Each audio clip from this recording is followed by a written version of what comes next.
Norton is not a doctor. He's not an expert. He's not even a good person.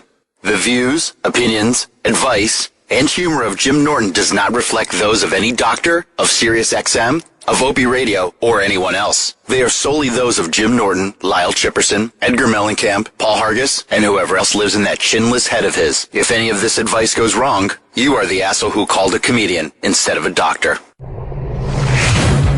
An icon in comedy, a fighter for freedoms, an accomplished entertainer, and a pervert.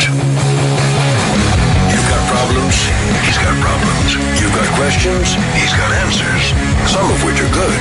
Call now, 866-WOW-1-WOW. That's 866-969-1969. This is the Jim Norton Show.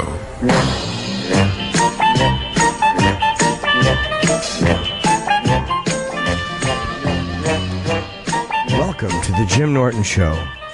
Those of you that are listening, I always start off updating on my fairly uneventful life. And I'm still working on getting this stupid mortgage. And that's what this big... I've been having financial insecurity, which I haven't had in years. Because I pay my bills on time, I got that from my mother. My mother's really good with money. She's smart, even a little frugal at times, but not to a point of being shitty about it. Just, like I remember I would wake up and turn the air conditioner on overnight, and she wouldn't let us have air conditioning overnight because it was too expensive. Maybe a little frugal. But again, she remembered what it was like to not have money. My father's not like that, and neither am I. So any money sense I have, I got from my mom. So I'm pretty good with money. I've paid my bills. My mortgage is paid off. I don't, as she would always say, don't live beyond your means. I used to fucking hate that growing up, but she was right. Don't go out and, live like MC Hammer, like an asshole, carting 30 people around and losing $30 million. So I've done all this, or the majority of this stuff right. Not all of it, but the majority of it. And then this mortgage situation comes up, and I stand to lose some money, and I have done really nothing wrong. I haven't been acting irresponsibly. I've done what I think I should have done by the book. And it looks like it's working itself out now, so hopefully I won't lose any money at all. But I'll know more probably in the next 2 weeks. But that's really been freaking me out. And, it's just frustrating to not be in control of that when you think you're doing all the right shit. It's like, how do you not just freak out? So I've been trying just to hey, have faith in the fact it's going to work out. Not religious faith, but just hey, man, you did the right stuff. It'll happen. All right, I'm babbling. Bryce in Dallas, interesting question about Ronda Rousey. What's up?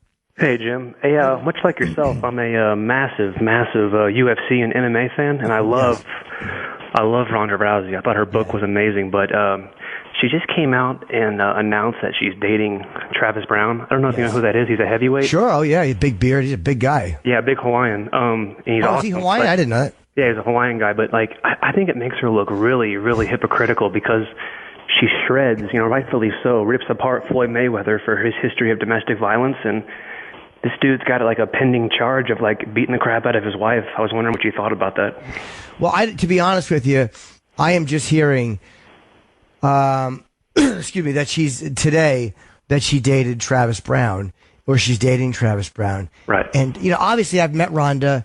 I've talked to her, interviewed her. I've met her outside, not socially, just at UFC. We chatted. And of course, she's very lovely, and who wouldn't want to date her?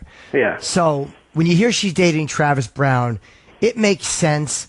That's who she should be dating, a fucking UFC heavyweight. For people who don't know who Travis Brown is, he's not on her level as far as fame is concerned or dominance. But he's a good fighter, and he could literally knock out a fucking mule. Yeah. Travis Brown is a gigantic punch and is a fucking monster. Yeah. So he's a big, frightening guy. And I think that's who you have to be to date her, because other guys, she's hanging out with guys like Stallone and other guys. So, they probably all want to fuck her. How could they not? And so you got to be a guy like Travis Brown to come on set and not just be a schlub. Like Jim Norton dating Ronda Rousey would seem wrong, because they'd be like, who's this little titted lady boy that you're dating? And she'd go, that's Jim, but he's kind of funny. But Travis Brown will come on and they'll go, we get it. Why you do? So I don't know about this domestic violence. The first I'm hearing of it is from you. I don't know if Floyd Mayweather's were proven, or if there's been a bunch of them, and maybe with Travis Brown it was just one thing that, since she knows him, and maybe Travis has explained to her what happened. So I don't know the details. I can't even speculate on it, dude, because I've heard nothing about that until you just said it.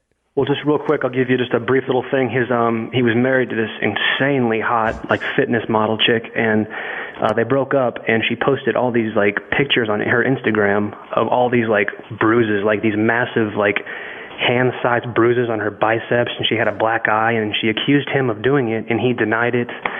And there's a lot of controversy about it, but I just think it makes her look really bad that being involved with a guy that's like linked to that, and she's like this sort of feminist sort of icon, like, and she's bashed Floyd Mayweather. Well, it only makes her look bad if it's true. It does not make her look bad because the accusations, domestic violence, you got to take seriously. But, you know, again, she may know him very well. Yeah. And maybe she's even met the ex-wife or knows about the ex-wife. Who knows? The ex-wife could be a fucking nut and lying, or she could be telling the truth and maybe Travis. I don't know. I'll read up on it, and I mean, if I have more info, maybe next week, but I just don't know, buddy. But thank you for the call. And I'm just hearing that she's dating Travis Brown. And of course I'm a little jealous. God damn it, that should be me. I should be a big fighter dating Ronda, but it's not meant to be. So thank you, buddy. I love the video of her ripping your arm off in that arm bar. It's pretty funny. Dude, she's so fucking sexy in person. She really is, because she's very sweet. And I like Ronda because she cries a lot. Like, that kind of makes me like her a lot. Like, she's not some fake tough person. Like, she's a real gentle soul, but she can just really fucking throw you through a wall when she wants to. So, thanks, man. All right, you rock. Bye. Okay, bye. Let's see here. Your girlfriend broke up with you after seeing my stand-up and discussing foot fetish. Oh, no, John, what's up?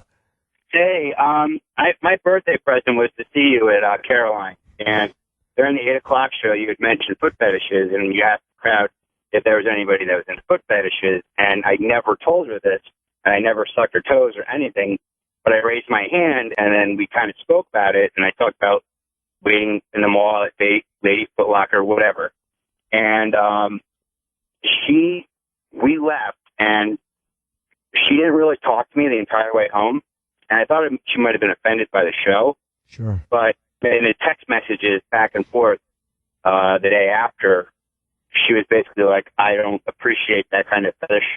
I don't think I'm the test girl that you're meant for.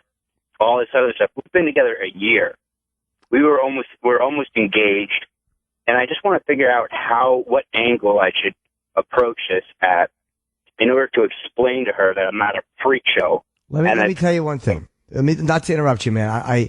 You know, one day you're going to call to thank me and say, thank God your show happened because I got to get out of this relationship before I wound up with someone who would be judgmental of me sexually. Now, if I was talking about pedophilia and you said like, hey man, I get turned on by 14-year-old girls. All right. Then I can understand her being fucking freaked out. But a foot fetish? The only thing I can think of is this, dude. Maybe you guys have had other trouble, or maybe she's wanted to get out of it for other things, and this was just kind of the excuse she's given herself. Is not that bizarre a fetish. So either she's a prude or a little prudish and is freaked out by a fucking foot fetish, or maybe she feels betrayed because you never told her, and she thinks, wow, he's been doing this stuff with other girls and not me, and I'm annoyed. Or C, why would you have to hide your fetish? Maybe you sensed she was prudish all along, and that's why you didn't tell her. Well, I'd never told any girl before, because I was always afraid of what would happen. Dude, sorry, go ahead. I mean, I was always afraid of that they'd break up with me. I mean, I'd mess around with their feet and stuff. I'd always give them foot rubs. And prior to our, going, it was time. You know, I had the ring and everything. We were never got into a fight. She never had any reason to break up with me. But I think the prudish aspect could be what it is. Sure. But I mean, what do I say to her in order to explain that and say, hey, listen, I'm not a freak.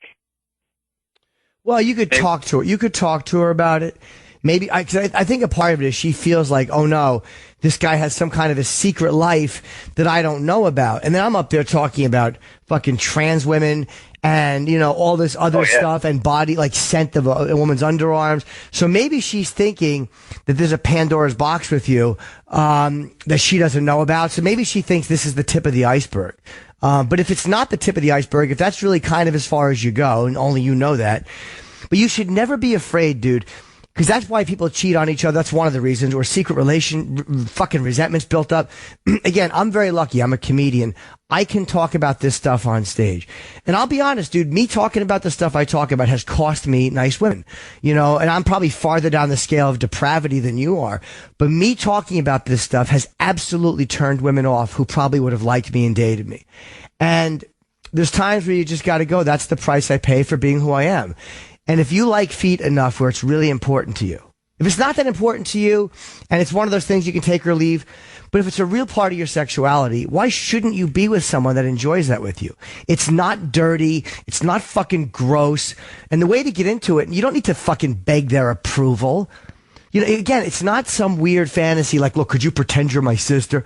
Foot fetish is fairly common. And the way to get into it is you start rubbing a girl's feet after work or whatever and tell her, you know, I really like your feet. I'm into feet. And she'd be like, what do you mean? She might think it's weird. I go, nothing. I just like feet. It's a part of you. You know, there's nothing on you I don't find attractive. And then rub her feet a little and kiss her feet and see what she does. But I don't think you should have to fucking hide that. It's not dirty. And you're not a freak for liking that. So you should tell her, but I wouldn't be apologetic other than, hey, look, maybe I should have been open with you earlier. Yeah. All right. And if there's other stuff, again, if there's other stuff, take the gamble. And dude, if she's a prude and if she's never going to go down any of those roads, well, then you have to make a decision on how important it is to you. You're right. All right. Right. All right. Good luck, buddy. Take care. Hey, thanks so much. Yeah. Call back with an update. I'm actually curious about this one. Okay. All right. Goodbye. Hey, Mike in California, you and your brother are having some problems. What's up? Yeah, hi, Jim. My brother called last week. His name is Matthew, and he talked about me, and you guys talked about kind of what he should do regarding me. And, I guess... Could you refresh my memory, buddy? I don't really remember. I'm sorry? Could you refresh my memory? What was the problem? I don't remember. Basically, he told you that I've lived with my parents. I've never lived outside of the house. Okay. And everyone's been trying to get me to move out. Oh, right. And he said you guys fight every time he talks to you about it, or you get very angry and stuff? Yeah. Okay. And he wouldn't talk to me for about 4 days, and then he finally told me what you had said. And at first I was very angry, but I didn't know who you were, so I looked up online, and I was watching a lot of YouTube videos of you talk about your addiction, and maybe not as bad as me, but maybe your problem with weight and food. And I wanted to thank you because for the first time in my life, I've really been thinking about starting my life, and I want to lose weight, and I want to have a family one day, but I know that starts with moving out of my parents' home and getting a job for the first time. But your honesty about a lot of things in your life really kind of made me realize, maybe as dumb as it sounds because I've never heard of you before, but your honesty about a lot of things in your life really makes me realize that I was never honest with myself or my family. And I would just get really defensive and angry because I didn't want to be honest with myself about what I was doing or anything like that. And I just maybe wanted to... Oh, go ahead. I'm sorry. No, I was going to say thank you for saying that. That's really nice of you to say. It's one of those things, dude. And I've said this before on this show. People call me for like advice, but it's more like I only talk about the things I have certain experience with, and because I'm no fucking, I'm a high school dropout, so I can only give the experience I've had. But I think that the part of like addictions or shameful behavior, one of the big parts that makes them so hard is the secret of them, or the fact that we're afraid of talking about them. And it's like most things, again, other than victimizing other people or really harming other people, but most things are not as ugly when we see them in the light. Like, if you have a food addiction, or you're scared, or you're impotent, or whatever it is, you throw it out there and you talk about it, and you realize, okay, there's a way to move forward and get on with things. And it's like, it's never too late to do that. How old a guy are you? I'm 33. I'll be 34 here in November. And I was, like you had said, it's kind of stupid to think about, but I'm almost 400 pounds. And for whatever reason, I didn't think that anyone else knew that, even though it was very clear to see that I was that weight. And it was almost like I was hiding behind my food. And because I've never had a job or lived outside of my parents' home, I almost ate out of boredom. I would go and get in my car and drive to Taco Bell at 3 or 4 in the morning and eat because I had nothing better to do. Yeah. And now I want to stop that. But, I know that, you have been losing weight, and I wanted to know what, other than stopping eating fast food, what is it? Another practical step that I can take to kind of maybe start my trip down losing weight? Well, I've been really fortunate in that food for me is definitely an addiction, but not to the point where like other things have been. And like, it wasn't my main one. And it's a very difficult one because you have to eat to fucking live. I mean, you can't be, Right. Booze and drugs are very easy compared to food because you can't be abstinent from food. So all I can suggest, I've never gone to 12-step programs like Overeaters Anonymous or any of those other like, slim, whatever the programs are for people, Weight Watchers, or whatever they are. But I know sometimes going to those things, can be helpful because you talk to other people in the same boat, and it helps sometimes to realize that we're not alone. And everyone knows, like, okay, I'm overweight. I know I'm not alone with that. But it's the feelings that come with it. It's the reasons we do shit. Like, hey, man, this is actually comfort for me, and I feel rejected by women, so I stuff that by shoving food in my fucking face, or whatever the addiction is. And when I hear another person say exactly how I feel without me soliciting it, I feel like, Jesus, I'm not as alone as I thought I was. So you might want to start with one of those things and then look into some diets. And it's not easy, but it's very, very possible. And dude, no one feels better or gets more respect than somebody who's fat and loses a lot of weight. I gotta run because we got a lot of calls, but definitely stick with it. And it's possible to do. And when you see a big fat guy in the gym or a fat woman in the gym, honestly, everybody in the gym respects that person because hey, look, they're on the fucking right road. This is where you belong. So don't even ever be embarrassed to go to a gym and work out because fuck the bodybuilders, man. Those guys will probably look at you and help you if you ask them to. Thank you so much. I appreciate it. All right, Mike. Good luck. Thank you. Okay, buddy. Let's see here. Ryan in California, wife and body parts. That was really a nice call. It made me feel good that Mike said that stuff. Ryan in California, wife and body parts are not compatible. Oh no, she's the type of girl I like. What's up, Brian? Hi. Basically her downstairs is, it's kind of tucked in, recessed, not like the steak flap type of thing that you see, that you do, claim to prefer. Oh, she has kind of smaller lips. Okay. Yeah. It's not just that. It's the opening being small and it's her business being very shallow. So it's either I'm tearing her or just beating the crap out of her cervix. You know how they'll reach down to kind of push back? They're like, hey, not all the way, not all the way. Well, do you have a big dick, or was she like smaller than one would think? Little column A, little column B, I'd say. So we've tried like muscle relaxers. We've tried, different kinds of lube. We've tried, a little extra prep work as far as like oral stimulation goes. And the only other thing I can think to try is maybe get a Marilade that's smaller than what I'm packing downstairs. So I don't know. And she's into it, but she likes the sex, but it hurts her. Yeah. Pain. Yeah. And I can't, that's just not a turn on for me. You know what I mean? Of course. Do you know what you want to try, dude? Maybe this would happen or help is get slowly larger dildos. Like, as much as I joke about being fucked in the ass by, all that stuff, I literally, the idea of a woman with a strap on poking my ass is kind of sexy because it's dirt. I can't take any pressure in my asshole, really. So, like, I've never had a butt plug in my ass, but they say that helps. So for a woman, maybe if you use a dildo that gets bigger and bigger, it will help get her pussy ready for you. Like stretching a piercing. Really slowly, though. Yeah, and again, I don't know what that process is, but I know there's got to be a way to do that. But just, use Eros is a good lube. I should get to be a paid spokesman for those motherfuckers. EROS. It's also called Pure, PJUR. I think it's the same company. And there's a body glide that works really fucking well. And make sure that it's okay to stick in a pussy and it's good for you. But that stuff works better than Astroglide or any of those other shitty lubes. So maybe you could try something like that. But I don't know, dude. Maybe get increasingly larger dildos and see if she can relax. All right. Yeah. Cool. Good luck with your big fucking pecker, okay? Thanks, Jeff. All right. You have a good one. Thanks, man. You too. Nick in New York. Oh, no. Cheated on his best gal. Hi, Nick. Vic. Get the name right. It's Vic. Oh, I'm sorry, Vic. How are you? All right, Jim. How the hell are you, sweetie pie? I'm good, buddy. Before I talk about my skank whore girlfriend, let me ask you a question. Sure. Is it true that you own the Godfather house? Is it true that I own the Godfather house? Where the Yes. movie was filmed? Yes, I do. I do live there. Right now, I'm sitting at the table where Michael was sitting when he suggested that he be the one to kill Sollozzo and the Turk. That is fucking awesome, Jimmy. Thank you. So what's up, buddy? No, not too much. I just wanted to say hello. Forget about my girlfriend. I'm over her already. All you know, right. there's so many... All right. Godspeed, Vic. Take care. Let's see here.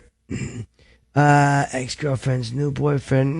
Dave in Massachusetts. Interesting question. What's up, Dave? It's a good thing you're not Fredo, Chipper. Fuck yeah. I ain't afraid of nobody. Fucking little wordplay you gets everyone every time. What's up, buddy? How are you, Jim? Good. How are you? A quick story. I was dating a girl. We weren't official for about a year or so. It got I had feelings once again, tried to contact her. Didn't want to really... Your phone dropped out. You were dating. How long did you date her for? About 6 months, but nothing was official.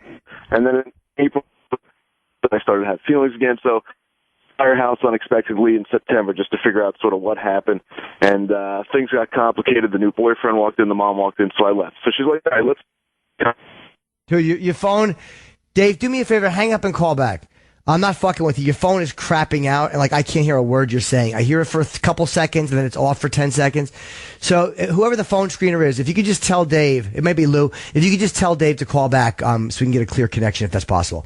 And I'll talk to somebody else in the meantime. Matt in South Carolina. Hello, Matt. Hey. How are you, buddy? Doing all right, man. Good. So, I've been off illegal drugs for 12 years.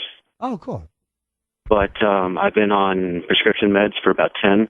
Okay, yeah, those are... And, yeah.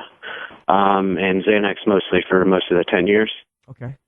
I have an appointment next week to talk about going into a detox facility. Okay, great. And I just got anxiety. I'm nervous. Sure. I don't know if it's the right thing to do. Well, of course. I You'd be an idiot if you weren't nervous. It's okay to be nervous, dude. Like, being nervous, what you're looking at is, here's this giant thing in my life. And you know it's bad for you. You know it's killing you. It's wrecking your quality of life. You're a slave to it. And yet there's still that part of you that goes, but what will I be like without it? What will life be like without it? That's the sick part of it. It's like something that is making us feel awful and is a terrible addiction. And yet it still convinces us to say, well, you kind of need me, pal. It's like smoking. Here's one of the things that helped me. I believe his name was Jim Labriola, a comedian. And he had said this to somebody else, and I got it second or third hand, and it helped me tremendously when I quit smoking. I think my friend Tom Nemec, who's also a comedian, said this to me, that when you quit smoking, you convince yourself that smoking is a part of who you are. Like, you say, this is a part of me, and I can't let it go. And then you realize smoking is not a part of who I am. It's a fucking thing I do. It's a sick thing that I do, but it's not a part of who I am. Those prescription medications are not a part of who you are. They're not part of Matt. They're not you. It's this outside thing which in a parasitic way has attached itself to you. So you get rid of it, and then you live your life much freer. You're not losing a piece of yourself. It makes a lot of sense, actually. Yeah, you're not losing a piece of yourself. The scary part is it's unfamiliar. Is it what's life going to be like? How am I going to handle stress? How am I going to handle joy? Oh my God, all this time on my hands. What am I going to do? There's such a great life out there at times. And dude, I think of this with my own stupid sex addiction. There's so many times I make myself go out because I want to look at just porn on the computer or fucking just intrigue with a girl and be an asshole. And I'm like, it's 80 degrees out, you dumb motherfucker. Go for coffee. And I'll walk out or I'll take my laptop and I'll go outside. And I'm like, this is what living is. You're outside. You know what I mean? Like, you're out going for a walk in your neighborhood and you're not being a creep in your apartment. Like, these things convince us that they're important and none of them are. So go to the rehab. What's the worst that can happen if you stay on drugs? Your quality of life is going to suck more and you're eventually going to probably overdose or die or kill yourself or just live a nice long shit life. What's the worst that can happen if you go to What's the worst that can happen if you go to rehab? 30 days? Without pills, and then you go back to them. Like, there's no downside to trying to stop sincerely. You lose nothing. I got nothing to lose. Nothing at all. Right. Other than this fucking horrible parasite. It's not a part of you. Just try it. All right? Of course, it's going to happen. Yeah, and you'll learn a lot about yourself, and you'll realize that it's only a symptom of what the issue is. And once you get rid of the drug, the actual fucking substance, then the stuff that's really going on with you, you can figure out and work on. And, all of it's possible to work through, man. All of it is workable. I appreciate it, Jimmy. Good luck, I'll be man. there. Take care. All right, yeah, go to the Thank rehab, man. Okay, bye, buddy. Let's see. Did he call back the guy who was on the phone from Boston? Oh, Dave in Massachusetts. Is that him? Hi, Dave. Hello, Jim, and yes, I heard you. Hi. Was that you? Yes, it was me, yes. Okay. So you dated this girl briefly, and then you broke up, and then you started talking, and things got serious, and then her new boyfriend and her mom stopped over, so you had to leave the house. Pretty much that's it? I stopped by her house unexpectedly, and this was after we had broken up, and I hadn't heard anything for about 3 months, and I just wanted to know why, because all of a sudden she cut things off like back in the beginning of the summer, and we talked for about 10 minutes, then those two came in, and she said, hey, can we continue this conversation? So the past 3 or 4 weeks I've been texting, hey, can we continue this? No, I'm busy. She's been ignoring me. So I had the opportunity in about a week or two, I'm heading down sort of that way, she's about an hour away, to sort of stop over in person and just be like, hey, what the fuck?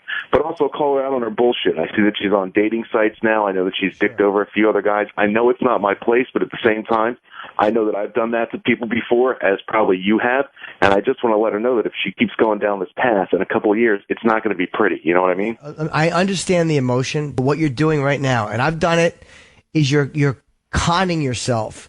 You're telling yourself a load of shit. And it's not because you're a liar. It's because we find these reasons to have contact with people who we want to have contact with. The ex-girlfriend's a tough one. There's the jealousy. There's the possessiveness. But it's never about, I just want to let her know that she's headed down. You only dated her for a few months. She's not the mother of your children who's all of a sudden fucking hanging out with a heroin dealer. That's a different story. This is a girl who has made clear that the relationship is kind of over. You've already stopped by once and it didn't work out. Her lack of contact with you is your answer. And sometimes we have to swallow that. We don't want to.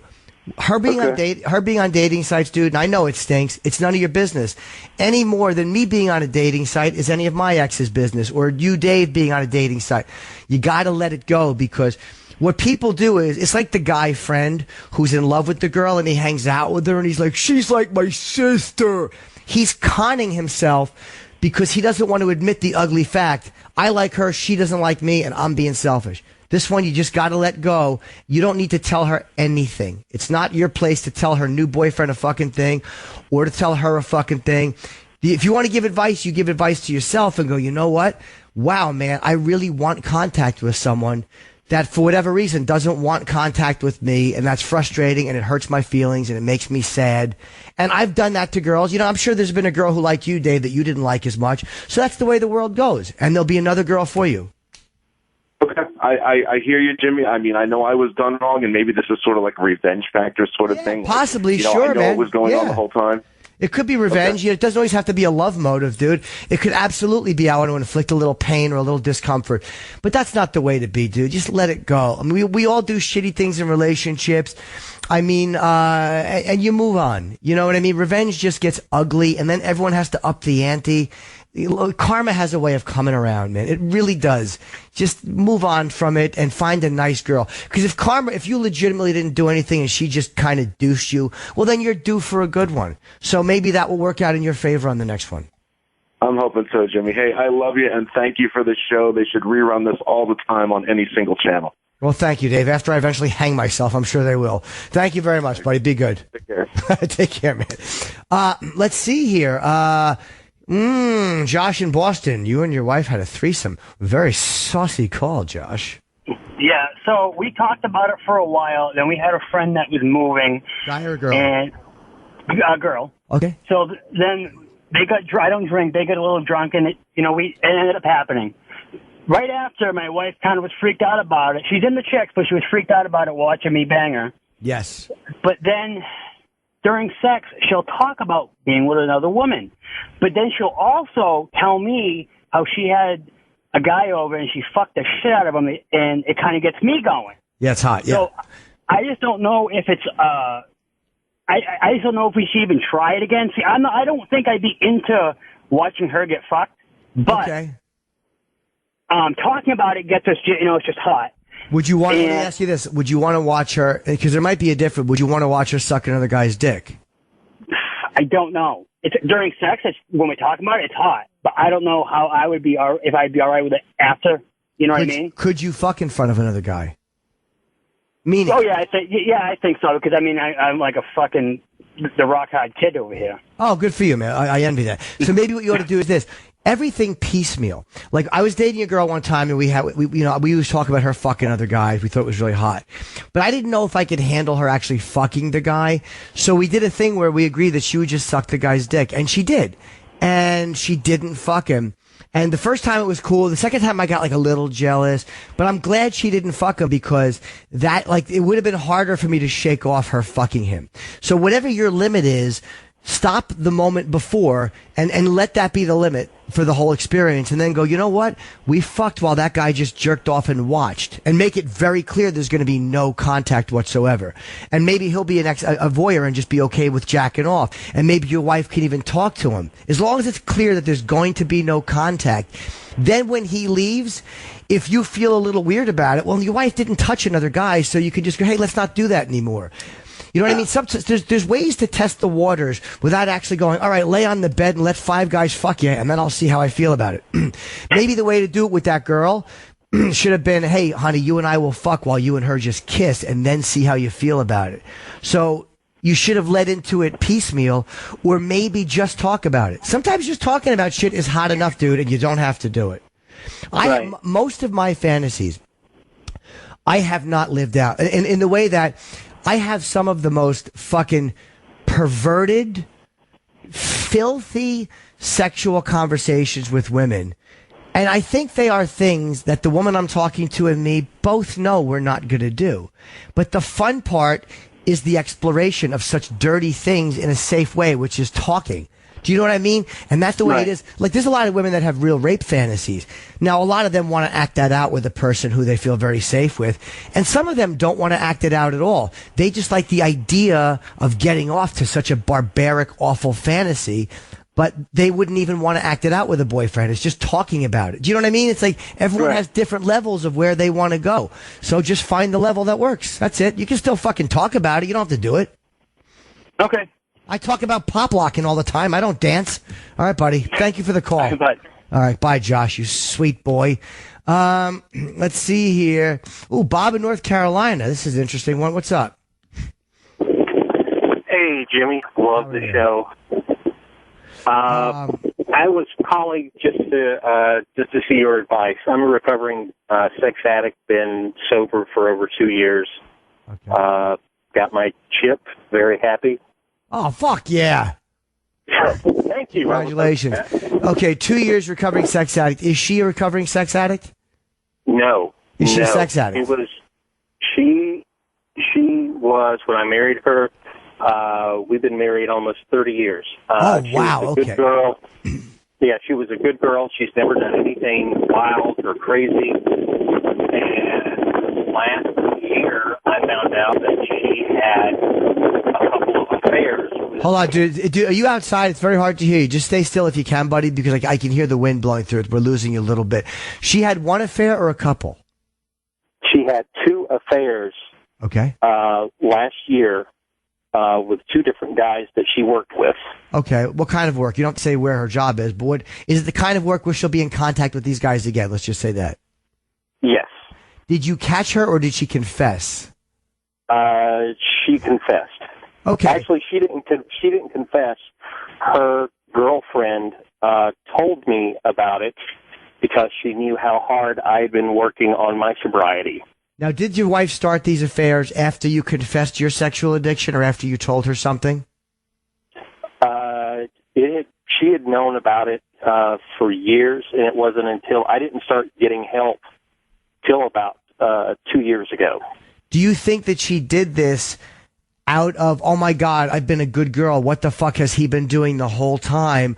Or out of a little anger so she doesn't feel like a fool, like he's been acting out for 30 years, I'm going to go out and see what that's like a little bit? I don't know. And that's the, I mean, she is totally repentant and is doing everything. She's taking full acceptance of what she had done, her responsibility and everything. And that's great, fine, and dandy. And I can tell that she's truly sincere. The problem I'm having is that I still look at her, and that's all I can think of. Can you imagine what she would look at? And again, I know this is easy for me to say because I'm not married. Can you imagine what she looks at when she sees you then? Oh, yeah. Well, that's the thing. You know, I admit that I had an addiction that caused me to do that. She didn't have anything for any reason like that. Well, again, I know it's very painful, and I'm not going to say it's not because I'm not married. I know that but that's almost like being in recovery for alcoholism and going to, like, say you got a 2-year piece for being sober 2 years in AA or another program, whatever. And then all of a sudden your wife went out and got a DUI because she got fucked up at the office. And then you going, well, you're fucked up for having a DUI because I have a sickness and you don't. So it's almost like I don't want to excuse my behavior because I'm a sex addict and not give anyone else leeway. Do you know what I mean? Like, they say that in addiction, we are accountable for our behavior. We're not necessarily responsible for it because we were addicted, but we are fucking accountable, meaning we have to face the music and own up to it. So do you know what I mean? Like, you don't want to put yourself in a position where, hey, look, what I did for 30 years of marriage is okay because I'm sick. And what she did for maybe a stupid reason is unforgivable. Like, I know it's hard to look at your wife after she's cheated. I'm sure it is. But, you know, there's one, I don't know if you practice any kind of steps, but, you know, some places have steps where they say one of them is, you know, when it comes to making amends, that we can kind of start out by forgiving people who have wronged us, which is very hard to do. But if she's willing to forgive you and she's truly repentant, why not forgive her? Well, very good advice. I know it's easier said than done, too. I know it's easier said than done. You know, it's hard because you got to look at her. But, you know, hey, man, maybe it will help her understand you more, dude, a little bit. Do you know what I mean? Like, you had a long run with it. Can you imagine if she got all the fun and out of it that you got all those years? She just got to do it a couple of times. You got 30 fucking years. Yeah, that's true. I do have the last thing I need to ask. What would Chipper do in my place? I'd probably just show her my fucking pecker and go, how could you give up on this fucking big fucking thing or something? And a cooter would drip. Trust me. Just show her your fucking pecker and a cooter will drip. All right? Love you, Chipper. All right. Yeah, I know. See you later, alligator. All right. See you later, alligator's fucking cool. It rhymes. Let's see here. Mark in New Jersey, about the guy who called about being overweight from California. What's up, Mark? Hey. Fucking stuff. Hello. Yeah. What's up, buddy? Hey, Jim. Hey, man. Hey, you know, you were talking to that 400-pound guy. Yes. And I had a gastric sleeve 3 years ago. All right, and that's the only part a gastric sleeve surgery. Oh, gastric sleeve. Yeah, my buddy Paul just had that. Paul Field. Yes. Yeah, and you know, this is the first time in my whole life. I'm 55, and in 3 years I've been the same weight because every time I lost weight, I went down. And it's a food addiction. Yeah. But you're driven by the hormones in your stomach. Sure. And the more you diet, the more these hormones are produced. So it's a losing thing, especially when you're that weight. There's almost no chance of you really being successful long term. You know, I don't. We have to hang up on you because I'm hearing an echo from your phone, and I apologize. But thank you for the call. It's hard for me to hear myself because I'm hearing myself bounce back for some reason. But Mark said that, you know, I'm guessing all of you heard it, but the gastric sleeve might be the only help for this guy. I don't necessarily agree with that. I think you can get that, but I think that Mark or the guy in California whose name I don't remember, Mike, I think, give it a shot other ways. Try doing something like those, try meetings or other forms, because you may all of a sudden love the exercise or whatever, because you want to work on sometimes, like I said, the food is that's the thing I do. But there's more involved than just food. It's not just about food or hormones. There are parts of it, but it's about being lonely and fucking being self-hating and self-destructive and all this other shit that doesn't get fixed just by bypass surgery. I think people do that as a last resort or as a resort after they've tried other things and hasn't worked. So I think he should try other stuff first. That would be my suggestion. And then maybe give that fucking gastric sleeve a shot. But Paul is very psyched. I'm happy for Paul because he's on Facebook fucking posting 25 pounds lost, 30 pounds. Like, Paul seems really motivated. So, which I think is great. Like, I'm happy to hear that Paul is doing that because he was 2-something. But if you're motivated to lose the weight, you can. So maybe gastric sleeve is the answer. And look, my friend in California, if you think that's what you want to do, then certainly do it. But I don't think you have to try that first. Let's see here. Colin in New Jersey takes medicine because of an injury. What's up, man? Al? Hello? Not coming through for some reason. Let's see here. Sam in Michigan. Hello? Hey, Jimmy. Hey, buddy. What's up? Hey, you kicked butt in Detroit a couple weeks ago, man. Oh, hey, thank you. I love that show. Yeah, I'm just calling in. Me and my girlfriend's got a dog, and I have a cat, and well, they're not getting along too much, and the dog's biting on the cat and whatnot, and just wondering, she's been hitting around. Maybe we should put the cat down and stuff, and for a compromise. Is it wrong of me to say, hey, you got to give me something in return for me doing this, sexually wise or anything like that? Is that wrong of me to do that kind of stuff to put my cat down for me to get a little extra pleasure or not? Yeah, I don't know if you want to tie in the putting of a pet down with getting blown or 2 fingers in your ass. You should probably keep those things separate. Yeah. I think it's like, you and your wife remind me of Rocky and Paulie, where Paulie yells, you're wrong, friendzo. And Rocky says, they do because they want to do. This is one of those things I think you and your wife should do because you want to do, not because you owe or because it's a bargain, okay? You got it, man. All right, love you, Jimmy. All right, thanks, man. Let's see here.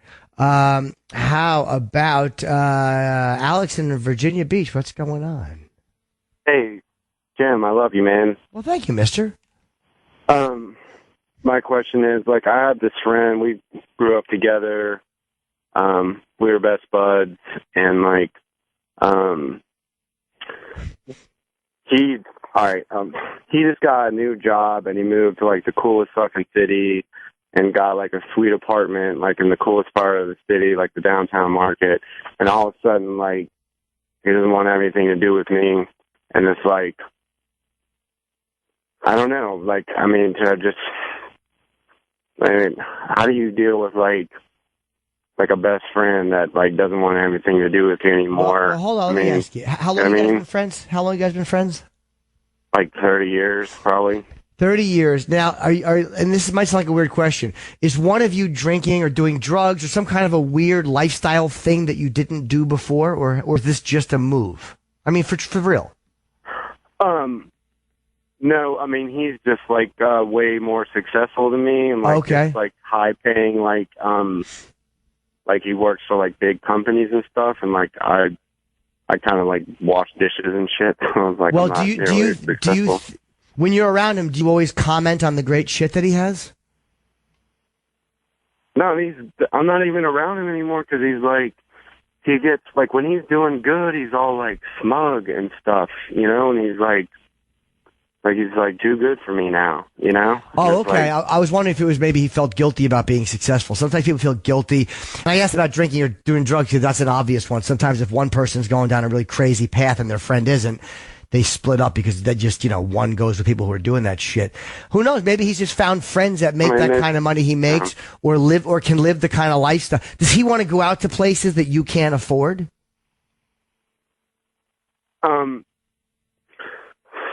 It's not necessarily that because he he is a bit of maybe a curmudgeon or a miser or something. He doesn't really go out. He doesn't sound like a great guy, dude.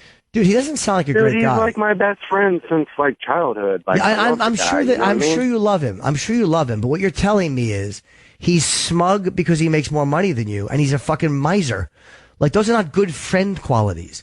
You know what I'm saying? Like, unless he's just busy with this new job. I don't think he's a bad guy, you know. I mean, it's just problems, you know. Well, then why don't you, if you miss him, why don't you text him and say, hey, what's up, man? Let's grab some food or something. I miss you. I miss seeing you. I know men are taught we're not supposed to say that. Like, you're a faggot if you miss a guy. But you're not. Right. It's okay to say that to your friend. Hey, man, I miss hanging out with you. Hey, stupid. You know, we'll call each other names to kind of mask the affection we're trying to express. You know, like I'll text Keith Robinson. I saw stupid Keith last night. You know what I mean? It's like, all right, stupid, I'll see you later, and I hug him. But I just wanted to hug my friend because I love my friend. But it's hard to say that, hey, man, I love you, and I'm glad I'm seeing you. So you mask it with something. So mask it. Hey, dummy, I miss you. Let's grab some food. And then see how he responds. But all you can do is reach out and go, hey, I miss you, and I miss hanging. If that's too hard to say I miss you, say I miss hanging. And then see what he says. And if he's not responsive, then realize that, you know, maybe he's a friend that you're going to just not see for a little while. Okay? Yeah. Yes. All right. Reach out to him, Alex. All right. Thanks, Jimmy. Be good, buddy. What's up, Jackson, California? Hello. Hey, what's up, Jimmy? How you doing? I'm good, buddy. How are you? All right. So, I don't know what the definition of a sex addict is, but I love it. I haven't cheated or anything like that, but like, you know, jerking off is like every single day, sometimes twice a night. Wife gives it to me. But you know, she's kind of been more, she's got other things she's got to deal with. But I mean, I have like apps on my phone. I've got all kinds of stuff. Sure. I can't stop looking at it. Sure. But like, unless it doesn't, you know, mess anything up. So should I stop? I mean, like, what if I don't want to stop? You know, I definitely, it makes complete sense, man, because I go through phases with that where I really do enjoy it, and it's fun, and it feels good, and it's sexy, and it's distracting. That's the most important thing. It's a dopamine drip, and it's distracting. And then there's other times where it does bother me. I'm sure you have some times where it gets to be exhausting, or you're like, what the fuck? Yeah. There's got to be those moments.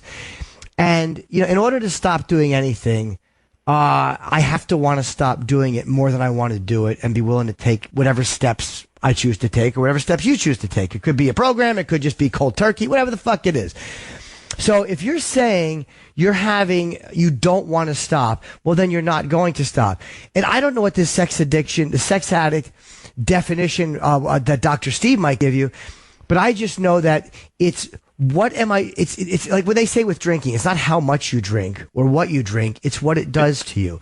And for me with sex addiction, a lot of it comes down to, what am I willing to risk for this feeling?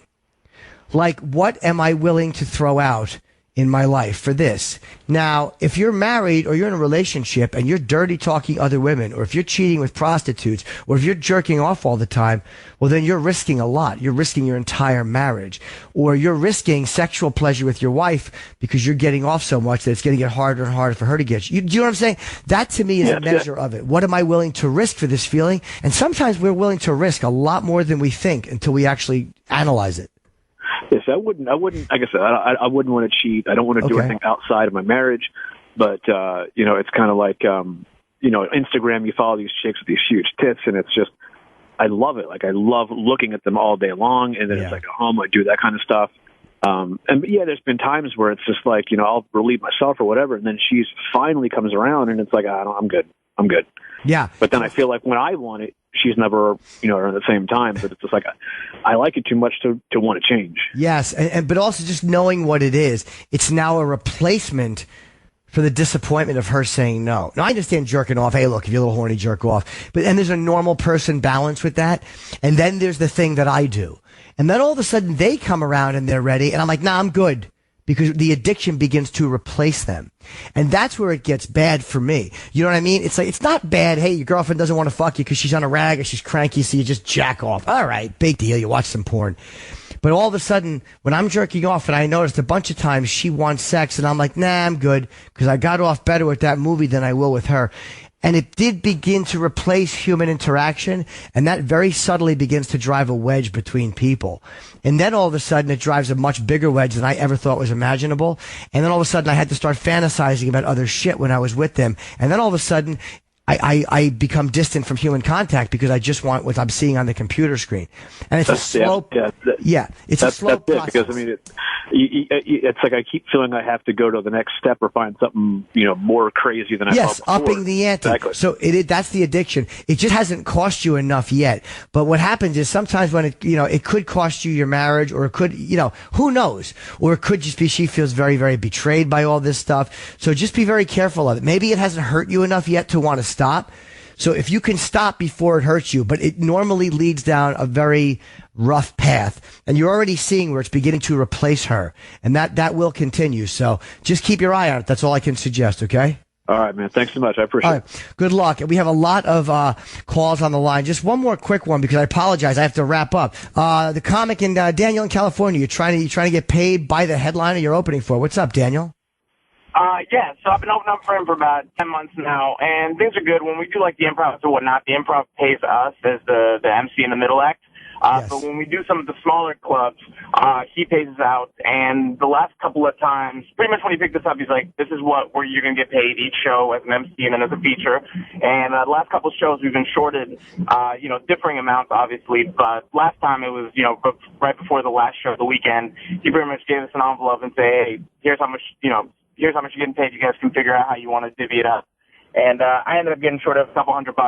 My other buddy got shorted, a little bit more than that. So just trying to kind of deal with that situation, because he's not exactly, he's kind of an intimidating guy. And I love the stage time. I love the exposure it gives me. It allows me to start building my fan base. But at the same time, I want to get paid what I feel like I was told I was going to get paid. Well, let me ask you. First of all, that's really shitty of him to do. If it's happening the way you're saying it's happening, it's very shitty of him to do.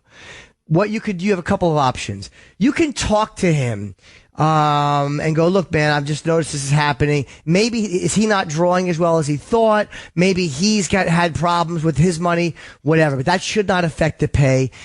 You may say to him, look, man, I thought we discussed this and I'm just not sure why it's happening. But I do appreciate the stage time. You can approach him without going, hey, motherfucker. Now you have to realize he may go, all right, man, and then not work with you anymore. So, are you okay with making this money that's lower and saying, fuck it, I'll take the stage time. This is more valuable to me than the proper dollar amount. But if you want that money the way you're supposed to be getting it, then you may have to say to him, look, dude, and it's easy for people to go, fuck them, just tell them you want your money. But in our business, sometimes stage time is very critical and very hard to come by. I would never purposefully short an opener, ever. So if it's happening, I think you should talk to him nicely. If you have a friendly relationship with him, and say, look, man, I'm not sure if this is happening on purpose. This must be a mistake. I got to wrap up, dude. They're yelling at me. But you can have a nice discussion with him, because I don't think it's right that he's doing that to you, but you can talk to him without being accusing or motherfuckering him too, okay?